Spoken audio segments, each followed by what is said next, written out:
Hello, everyone, and welcome to the first ever Q&A episode of Building with Bella, the podcast where I help you become the most self-loving, confident, and best version of yourself. Before we start, I just want to give a quick shout out to everyone who sent a question. I appreciate all of you so much, and you guys were literally the reason why this episode was possible today.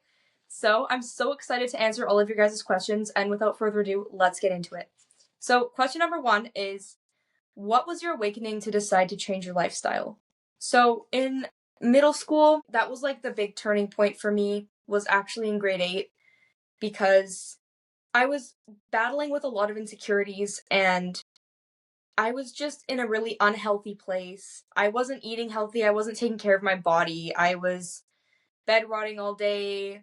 I was just very caught up and I was worrying about things that aren't really things that teenage girls should be worrying about, in my opinion, but I know so many teenage girls who struggle with insecurities and battle with horrible mental health, and it's so painful that that is now a normal thing for us, but I don't really consider that normal. And so there was one day I was scrolling on the internet, of course, and I came across a video, and it was this beautiful girl, and she was so fit, and she was talking about how eating healthy changed her life, and she made it look so fun and so colorful, and I just kind of thought to myself, like, why am I living this way when there is so much proof around me that other people are living such better lives because they're taking care of themselves? And it made me really upset because I was like, well, I don't understand what I'm doing here then if I am just like wasting my time, wasting my youth crying over something that is fixable, that is changeable if I want to change it. And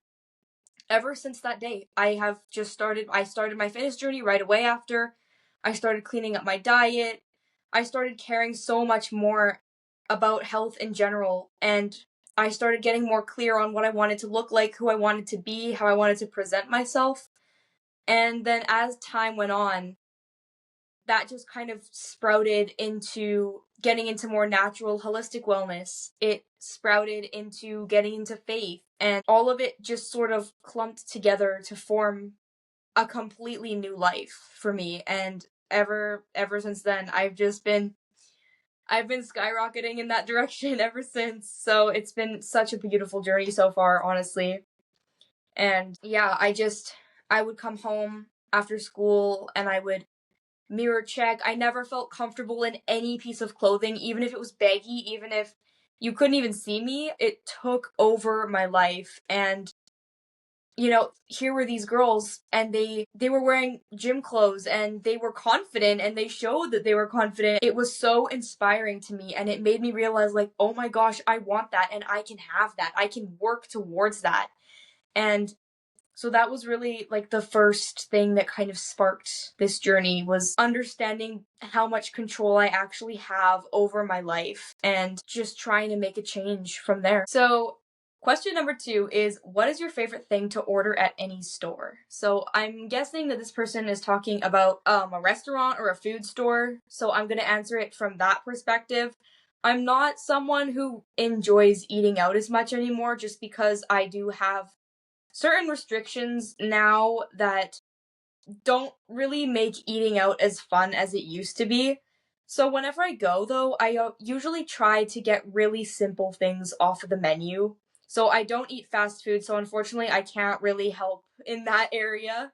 But for restaurant food, I like to keep it simple with just protein, vegetables, and some potatoes sometimes, or like I'll get a piece of salmon on some rice with some vegetables, or I try to get things that are steamed or boiled or things, and I know that sounds kind of weird, but just trying to avoid a lot of the cooking oils that they use and just away from certain ingredients. So I found it really difficult now with the way that I live, my lifestyle, the way that I eat.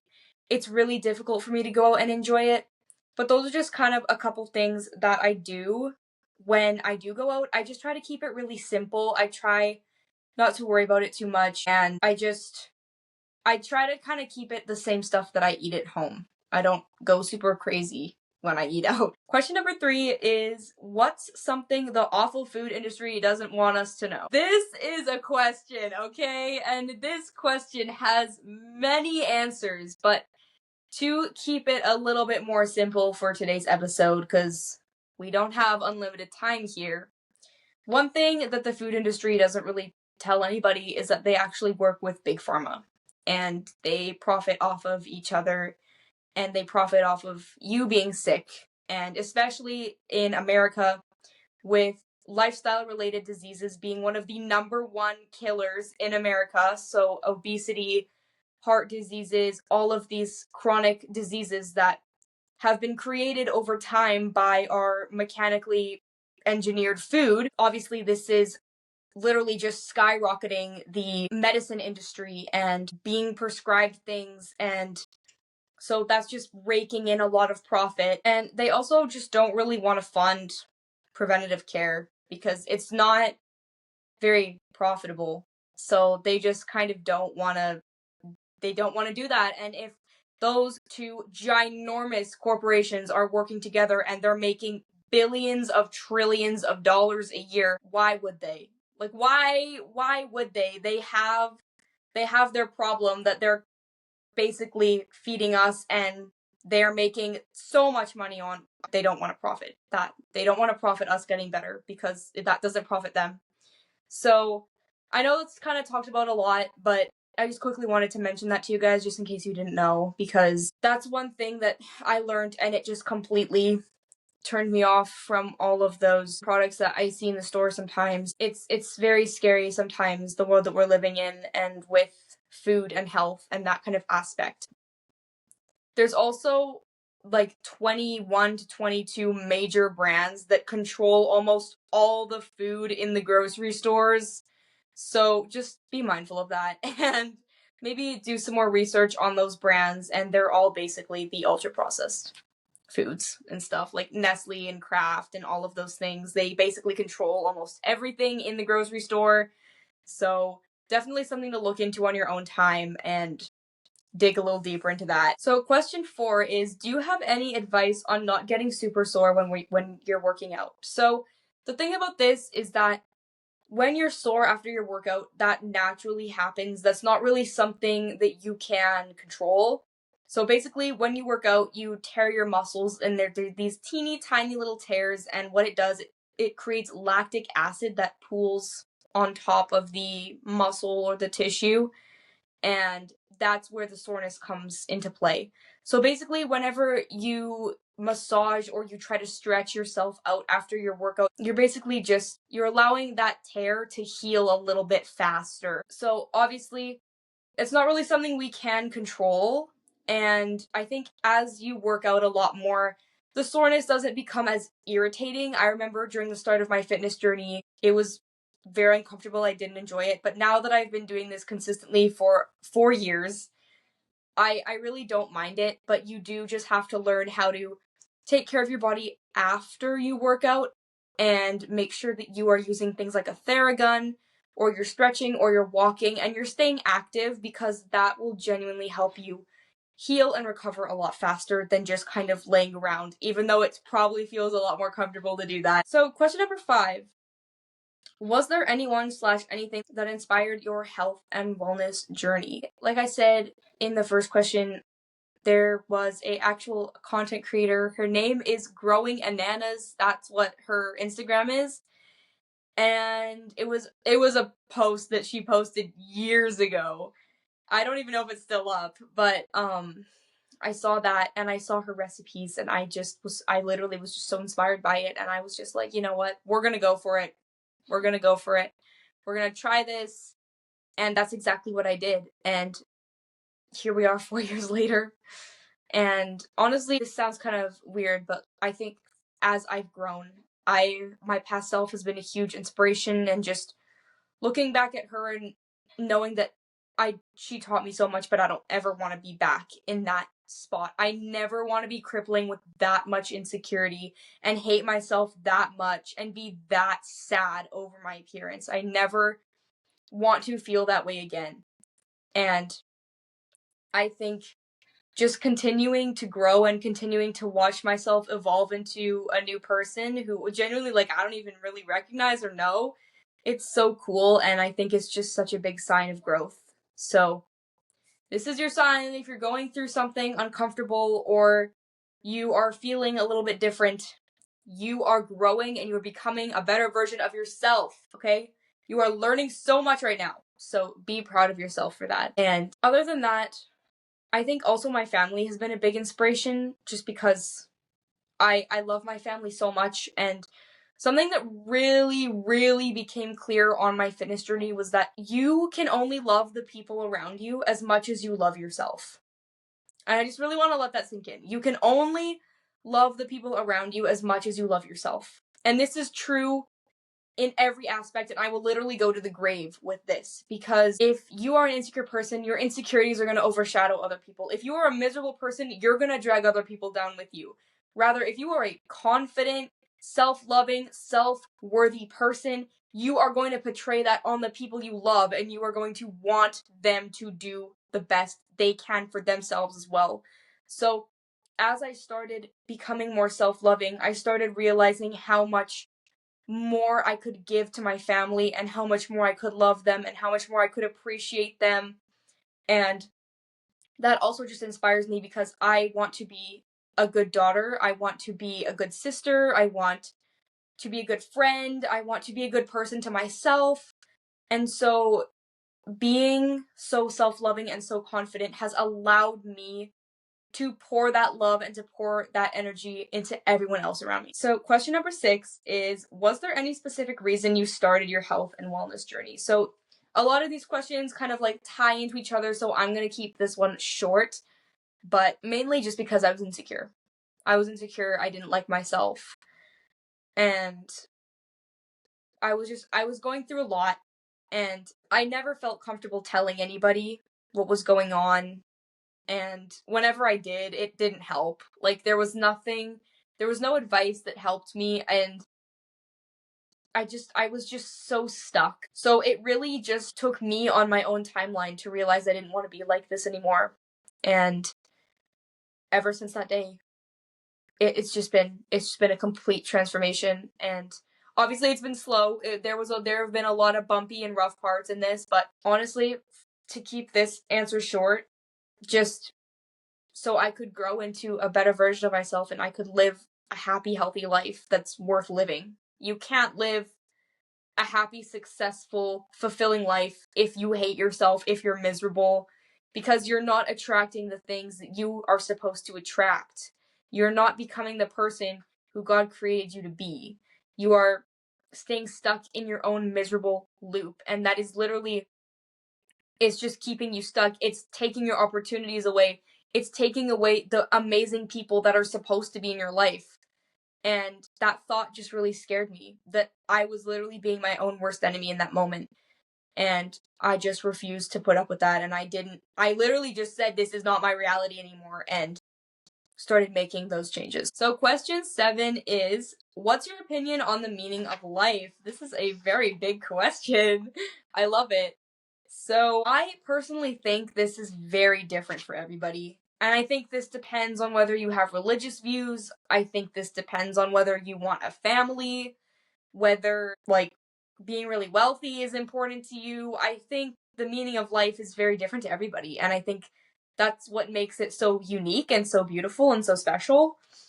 But for me, personally, I think that it's really about the little things and how understanding how big you are in this world, even if you feel really small, and the impact you have on people and how much we impact people. Like, I really don't think we understand how much we impact the people around us. Like, seriously, sometimes when I'm having a bad day, I'll go out in public and I'll go to a cafe and I'll just sit there and I'll just be with people, and I'm like, all of these people in this room don't even know me. They don't know my name. They don't even know the color of my eyes. Like, they might not even be looking at me, but they're literally healing me right now, and they're helping me, and they're making me feel better just by them living their lives. Like, you make people's day by just living your life. Can you imagine? Like, you are so special. You are so special for that. And so that's where the meaning of life is really tied in for me, is just realizing how much I help other people for being here and how much other people help me for being here, and how we're all coexisting with each other and we're all so special to each other, and that is such a big motivation for me to take care of the people. And I never want to treat strangers as strangers. Like, they are all my family, they are all my friends, they are all people who I love. They are all people who I love. And so I think truly the meaning of life is to nourish your soul with connection, human connection, religious connection, and to understand how big of a role you play, because I think it's really easy for us as humans to get really down and think our lives are so small in the grand scheme of things, but I personally don't believe that. I think our lives are so big and they are so meaningful. Even if you aren't an influencer, even if you don't have a public appearance in like the big celebrity world, it doesn't matter. You are still such a big important piece in this puzzle. And I think it's also just what kind of legacy you want to have, like what you want to be known for, who you want to be. Are you going to create an empire so even when you're gone, there's still a part of you that's going to be running forever? Or, I think it's about being the change you want to see in the world and living up to your fullest potential. So I hope that answered your question, but that's kind of how I see the meaning of life. I try not to attach it to things like money or fame or things like that. I try not to attach it to those things just because I feel like if you chase those kind of goals, that's not a bad thing, but it's really easy to miss everything else. And I think that's really scary, is when we start purposefully missing little things to get to something large, but we don't realize that 95% of our lives are the journey to get to where we want to be. And if we can't enjoy that 95%, you're only living 5% of your life. And I think, like, when I think about that, that just really scares me. So that's my take on it. Question number 8 is, what's one of your favorite healthy meals to prep that we don't see much on your account? So, guys, I'm not gonna lie to you. I kind of just make the same thing almost every single week. I just change a couple things. But for me, my staples are sweet potatoes, okay? Oh my gosh, guys. I love sweet potatoes. I cannot get enough sweet potato. It is literally one of my favorite foods. It stores so well. I never have to worry about it going like gross or like mushy in my lunch. And then usually I will also have elk or moose or some sort of game meat, some sort of ground game meat in my lunch, which is really good. And the reason I choose that is just because my dad hunts it. So I'm so blessed that we have this opportunity to have really fresh, real meat that doesn't have any crap in it, and it's real. There's no like preservatives or anything. So I also try to have like sauerkraut or something sour, so I'm keeping on top of my gut health, my probiotics, making sure that is all good, because once I started caring more about my gut, I stopped getting a lot of inflammation and I was able to reduce a lot of my bloating and kind of like groggy symptoms that I was feeling a lot during the day.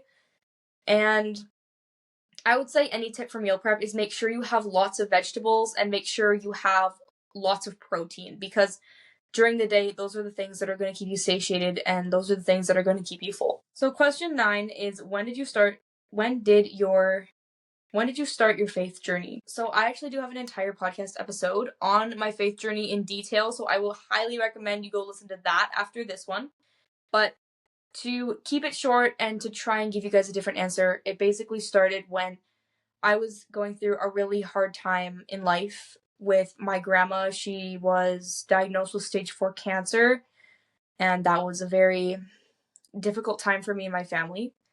And I was also in the process of breaking up with my current ex-boyfriend, who was very bad for me. It was a terrible situation, and I think that was the biggest time in my life when I felt God really calling me and trying to protect me and trying to guide me. And then after that, I really just started believing, and I was like, oh my gosh, God literally just pulled me out of this relationship with his own 2 hands.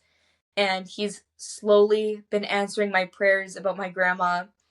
And there was just so much proof and there was so much connection that I just couldn't not see it, and I couldn't not include him in my life and in my everyday decisions. And I think that's what the really powerful shift was for me, was just watching him transform two very difficult things in my life into one of my biggest blessings. And I'm not saying that my grandma getting diagnosed with cancer was one of my biggest blessings, but I am saying that, like, through that journey, I have learned so much, and I have grown so much closer to God and got to know him, and that's really where all of this kind of sprouted. So the final question for this episode is, what is one thing or tip you swear by? So we are ending the episode strong. I'm going to give you guys a couple tips, which is what I like to do during my normal podcast episodes. So we're going to talk about it. I'm going to give you guys 2 tips. Okay, I'm going to give you 1 extra tip. So the first thing that I swear by is eating whole foods 99% of the time. I am very blatant about not eating certain things because I don't believe they're meant to be eaten. I think so much of our food is mechanically engineered, and people don't look at this as a bad thing, and I think it is a terrible thing that we are doing this to our food, we're doing this to our bodies, we're doing this to our environment, we're doing this in general. It disgusts me, and we have so much inflammation, we are in so much chronic pain all the time, and we are still so addicted to these cheap, terrible things. And so I'm really just big on eat things that don't have an ingredients list. Eat real food. Eat food that you can pronounce. Eat food that you know where it's coming from, that it's locally and ethically sourced. And trust me, I know that this sounds scary and daunting, and I don't go to the farmer's market all the time, but if you just go to an industrial grocery store and you start buying fresh vegetables, fresh fruits, better meats, guys, it will transform your health. I 100% guarantee you it will transform your health like nothing else has. I used to be healthy when I started. Now that I have made better dietary decisions and started going whole foods, I've never felt better. It's literally only been 2 months. I've lost weight. I don't really get bloated after I eat unless I eat something inflammatory, and then it's terrible. And my skin is better, my hair is better, my mood is better. Everything is so much better, and nothing has transformed my health rather than eating whole foods 99% of the time, with that 1% wiggle room for something fun once in a while. And my last tip, you guys are not going to like this, but it is going to be to restrict yourself on certain things. And I think that's it. That is good, okay? It's not a bad thing, and I know it's uncomfortable to hear, but I do think there are certain things that we need to be restricting ourselves on for the sake of our health and for the sake of our wellness. This doesn't mean that you are mean to yourself and you restrict it to the point where you start binge eating. I'm not trying to say that, but I am trying to say it's good to be cautionary, and it's good to know what you're putting in your body, how often you're putting it in your body, what's in it, and understand the risks and understand that there are just a lot of things that we eat that really aren't made for our consumption. Those are just 2 things that I have found the most helpful, and I still enjoy my life. I still have fun. I still can eat food, like real food, and so those will probably be my 2 biggest health tips that I could give, even though they are a little bit more controversial and a little bit more aggravating. And this brings us to the end of this episode. I really hope you guys like this style of episode, and if you want to have another Q&A, comment down below and let me know, because I thought this was really fun. I really enjoyed this style of episode. It was so fun to put together for you guys, and all of your questions were just amazing. Thank you to everybody who sent a question. Again, I am so grateful and blessed for all of you lovely people who made this episode possible. And this was your weekly reminder to learn, grow, evolve, inspire. I love you all so much, and I cannot wait to talk to you next week. Bye!